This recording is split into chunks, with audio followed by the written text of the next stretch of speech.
in Iowa. Yeah, I think I've talked to quite a few of you in regards to fall camp. It was successful in far as gauging where we're going to be. That's why you have to play the games. I mean, we got better as a team. We had some good competition at some positions. We had some guys rise up and win some spots and do some things that way. So it was all pretty successful. Now we need a game and see where we're at and kind of move from there. Obviously, you're going into Kinnick Stadium, which I think, in my estimation, having been there before, is one of the college football hidden gems to go play. That's even before the wave, and we're super excited to be a part of the wave. I know teams fire up about that. I am too. How that all came about really organically, and I think it's one of the special traditions now in college football. So we're excited to be a part of that. But take that aside from it too. I think the stadium is fantastic, and the atmosphere is fantastic. So that's going to present a challenge, and certainly no one on this team was running out of the tunnel in 2013. So it is completely brand new for everybody in every way. So I'm looking forward to the challenge. The guys are looking forward to the challenge. We need to hit another colored jersey right now. It is not, we're done hitting each other and competing, although that has been fun to see. That has run its course. So the guys are doing well in the game plan. We transitioned really last Wednesday into it, starting it. Been full on since about Sunday. So they have a pretty good grasp of it. We need the next 3 days here to get ready, and then Friday to tone things up and get ready to go. So with that, guys, I'll open it up for questions because I think that's the best way to go about it. So questions? Rod, have you advanced and fought, camp before the season starts? I mean, are you where you thought you'd be at both offense and defense line? I don't think I ever come in with a preconceived notion of, all right, this is where we have to be. There aren't numbers. I know this. I was really hoping for the quarterback, Marcus, to see some steps toward his quarterback development. I think he's done that. Again, those are practice numbers, practice reps.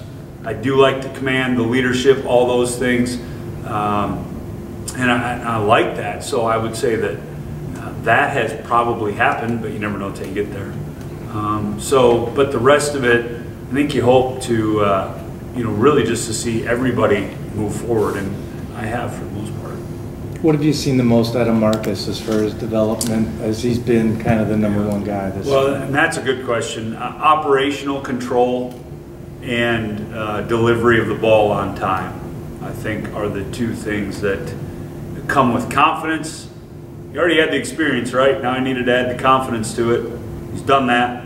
And I think those two things of operation of the offense and delivering it on time. And he's a pretty good, flatline guy. He certainly plays with great emotion and passion, but he's not one that's going to get rattled or too excited either way.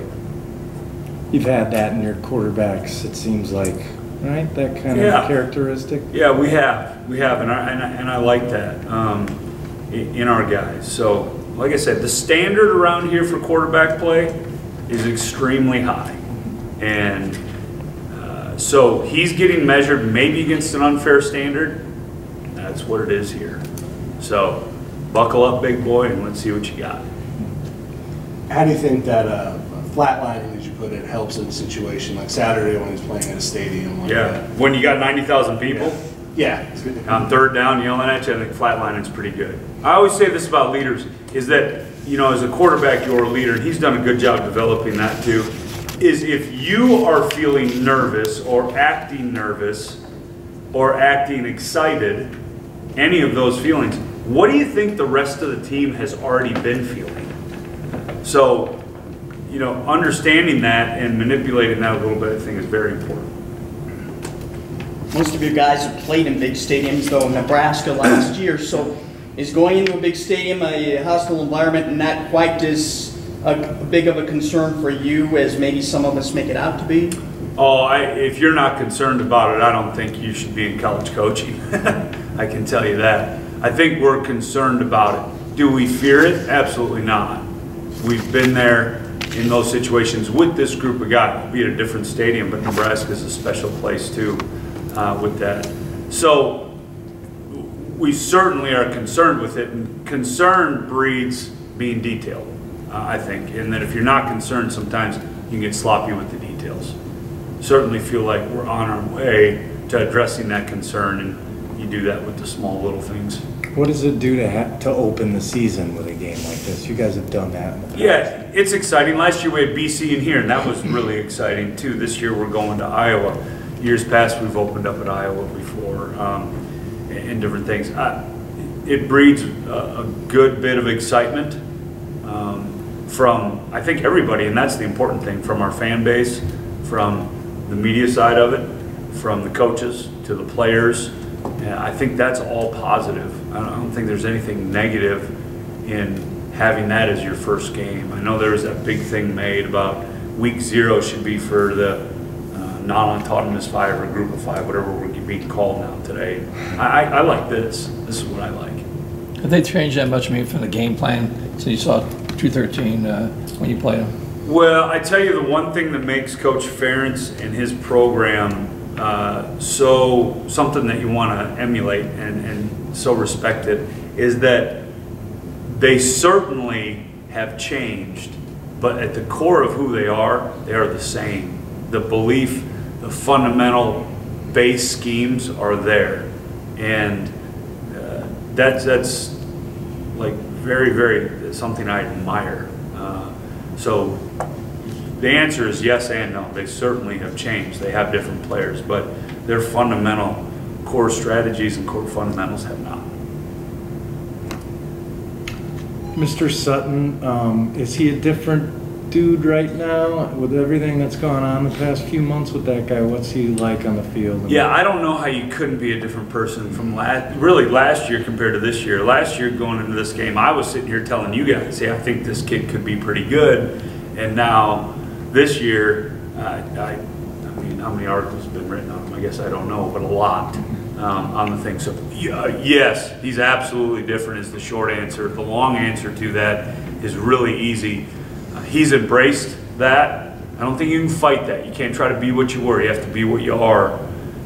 And he's taken on a leadership role, but still understood that what got him to be successful was that film room and that practice field. And those two things haven't changed. Any particular areas you're more concerned with from your side of it going in? I think that they have a quarterback that maybe on the national recognition, stage recognition, is not getting enough attention. I think he's special. I really do. You know, I coached at UW Stout for 6 years, and he's from Menominee, Wisconsin. And so there are people in our circles that kind of, well, I don't know him, you don't know me, but certainly heard about him, and then you see it on film. I think he's a special kid, so he's definitely a concern because, you know, I think he's smart and talented, and that's a pretty good combination to have a quarterback. Their tight end's getting a lot of preseason publicity too. How big of a weapon do you expect him to be in their offense? Yeah, I mean, he's a no-brainer first-round pick to me. If he decides to come out, he can run, he can block. I think that combination right there is pretty dangerous in today's, because you got to remember, not a lot of people, I like to think we did with Shane and we do with ours, but not a lot of people anymore with tight ends use them where they have to block the point and be able to run routes and do some things split out. Noah certainly does that, and I don't know enough good things to say for him. Everything's written about him. You know, sometimes you're like, you put on the film out. Now everything's written about him is right. So he's a good player. See, Spencer is not listed on the depth chart. Is he hurt or? No, Spencer is not going to play in this game, and this goes back to something that's been dealt with a while ago for a violation of team rules, and it's been dealt with, done with, and over. This is just the result of that. So, is it a one-game thing or? No, it's a two-game thing. It's a two-game. I know it was a long time ago and none of these guys were here, but you guys got your first win over Iowa last time, I think it was. Yeah, Which that's was right. his first win. It was. Is the mindset different at all going into this one then, since you've done it before, or does that help? For me, I'm not going to play it down. No. The short answer is no. You it's still not. want that hunger still, right? I mean, Yeah, it's, you know, if I put any stock in the last time we went to Iowa and won, that was some sort of fundamental base that gives us an edge in this game, I wouldn't be doing my job because, you know, if you think about it, that was 5 years ago. Well, our freshmen were in 7th grade when that happened. They probably weren't even watching the game. So there is no stock put in that whatsoever in any way, shape, or form. I think we talked about it earlier. I think the recall that this team has that better serves us here as far as dealing with the elements is Nebraska last year. Still feel the defense may be a little bit ahead right now, the offense, or?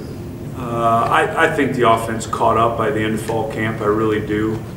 I think that the defense innately, because of who they have coming back, the experience and ability-wise right now, is higher expectation, higher standard for them. So, but the offense, for their experience and ability, I think has done a nice job catching up. But you said a couple weeks ago, media day, the offensive line was a bit of maybe a question mark, if that's the right term to use at that point. No, it was. Do you feel a whole lot better now? Or? I do. Yeah. I do. You can block our front four pretty good. I mean, that's a pretty good front four to block. In times we've done it. And I kept saying to the O-line, we have a high expectation, high standard around here as O-line. You just look at our history even before me here, and you have a great defensive line to go against to try to reach that standard. And I think they have at times certainly done that. You talked a little bit about representing the MAC going into this game against a Big Ten school. There's always that element, right? There's always that element that it's the MAC versus the Big Ten. I was a part of it as a player. I was a part of it as a GA at Minnesota with Coach Mason, and certainly now part of it as a coach here at NIU. And I think it's a unique, this relationship between the MAC and the Big Ten is very unique because we are in the footprint of the Big Ten as this conference. And all of these kids in some form that we have on our team got recruited by Iowa at some point. And a lot of the kids at Iowa got recruited by us too. So it's a unique relationship where you just know a lot about each other and about you know, their players, like their projected starting running back out of Bolingbrook here. I mean, he was a good player in high school, and we were recruiting him because he was right down the road on the whole thing. So it's unique, and you always fly that flag for the MAC. And I know they have a lot of confidence in the Big Ten too about flying that flag. Is the running back room still similar to what it was a couple weeks ago? Yeah, I think the one kind of surprise up in there has been Jaden Huff. He's a guy who graduated early from a Division II school, St. Cloud State, transferred to us last year, so was immediately eligible as a walk-on. And then this year, he had such a darn good fall camp, I put him on scholarship, and I think you're going to see him play in there quite a bit. And that's not to take away from the other three. I just think he had that good a fall camp. And I think I really like the way I know I like the way he attacks things. What are you seeing out of Ravion? Ravion Bell? Valentine. No, Valentine, yeah, I'm sorry, Ravion Valentine. Rabbit, we call him, so I'll out his nickname. He's done a good job in fall camp. I have really high hopes for him going forward. So Coach Landry gave a quiz, I think it was middle of fall camp, to all the guys in there about today's script, today's installation that we were putting in. I think it was about a 10-question quiz. And he was the only one in the room to get all 10 questions right. That's saying something for a room I have high expectations about, and that's a true freshman walk-on that's getting all 10 right. So I'm really high on him.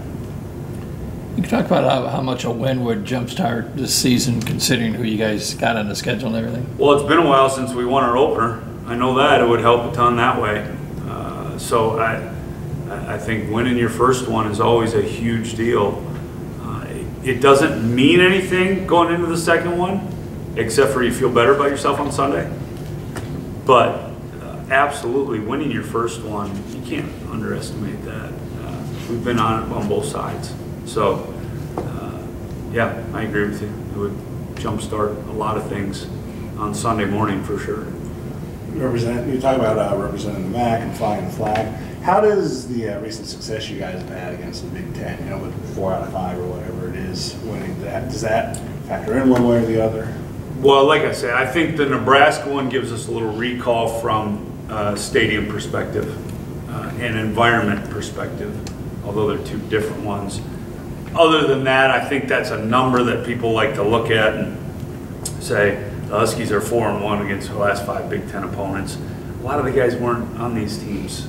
When we won, 3 there in 13 and 14. Obviously, we're real close in 15 at Ohio State, and then didn't play 1 in 16, right? And then so 17 you get 1. So when you look at the makeup of the team and the percentage, I think that last one provides more than anything. Coach, representing the MAC, the rest of the conference is a pretty tough week 1 with their opponents. Is it going to be one of those things where you're all scoreboard watching and supporting each other this week? Well, there's absolutely that when it comes to shooting texts to other head coaches.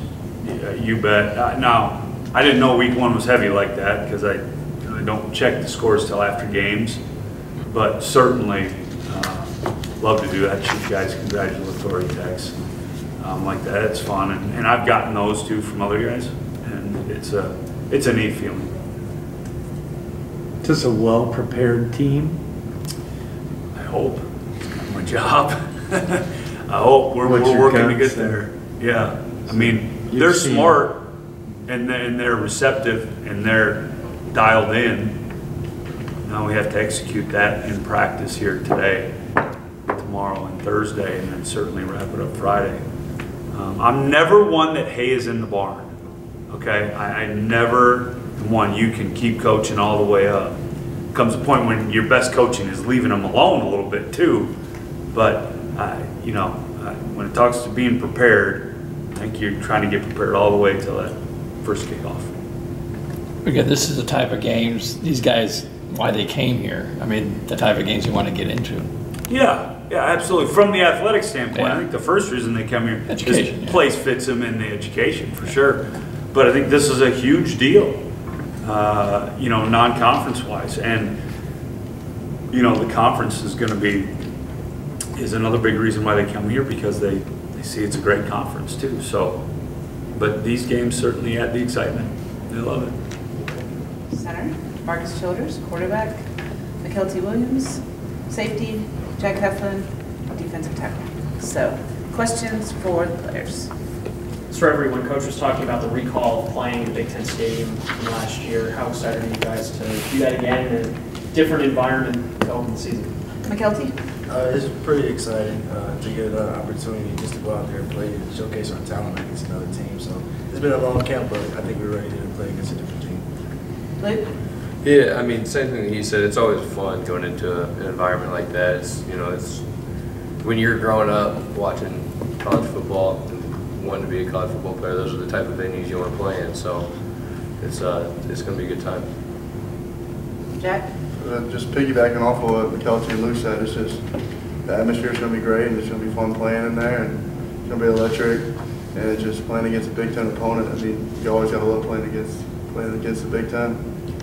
Marcus, how different is it now from a year ago or whatever, when it was a battle and there was 3 QBs that could have been going?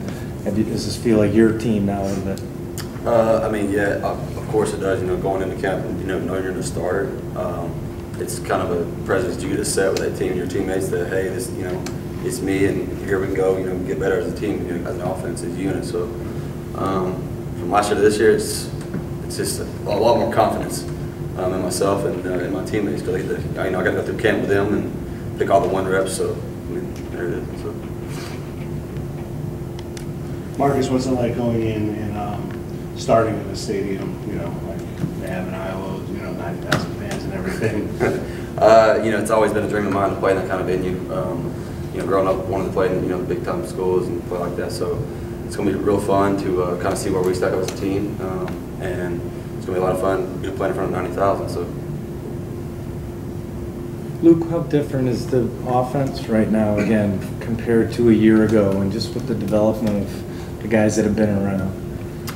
You know, I think we're in a lot better spot now. Especially, you can kind of tell through camp. You know, because the offense is always slow to develop during camp, but it seems like as we've gotten going, we really made a push, and we're a lot better. It seems like right now than what we were at this time last year. And I think that that alone is just kind of getting everyone's confidence up, which I think was a big factor for us last year. Maybe not having as much confidence because we didn't have as much experience. Marcus, does it also open the playbook up a little bit more? Do you have a lot more to choose from now than, say, when you were still battling for the spot? I mean, yeah, I'm gonna say yeah, just because, you know, another year under my belt, I'm getting to, you know, do a lot more things and seeing a lot more things on the field. There's just, you know, the playbook's open more. There's more variety of things that we're doing now. So, I mean, that's really all I can say about that, but, you know, just kind of see what's going to happen.